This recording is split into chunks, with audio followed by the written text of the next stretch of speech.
गुजरात के एक game zone में हुए हादसे के बारे में सुनकर हर कोई सहम जा रहा है। अब तक 28 लोगों की इस हादसे में मौत हो चुकी है। यह हादसा राजकोट के टीआरपी गेम जोन में हुआ। इस मामले में इंतजामिया लगातार सख्ती से कार्यवाही कर रही है। इस डिपार्टमेंट में क्या क्या किया गया है उसकी पूरी तहकीकात हुई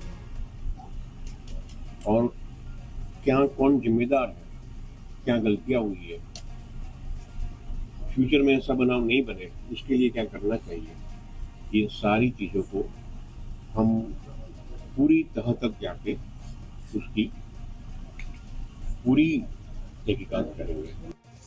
गेम जोन के मालिक और मैनेजर को हिरासत में ले लिया गया है। वहीं गुजरात हाई कोर्ट की एक खुसूसी बेंच ने हादसे का आज खुद नोटिस लिया। साथ ही हादसे को लेकर कहा कि ये इंसानी कोताही की बुनियाद पर तबाही आई है। बता दें कि शनिचर की शाम राजकोट के टीआरपी गेम जोन में शदीद आग लगने से 12 साल की कम उम्र वाले 12 बच्चों समेत कुल 28 लोगों की दर्दनाक मौत हो गई।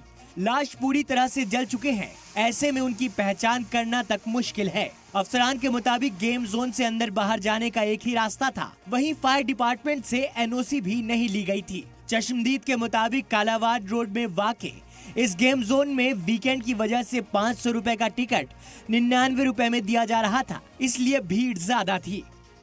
बताया जा रहा है कि किराए की 2 एकड़ जमीन पर 3 मंजिला गेम जोन 2020 में बनाया गया था। इसका स्ट्रक्चर लकड़ी और टीन शेड में खड़ा था।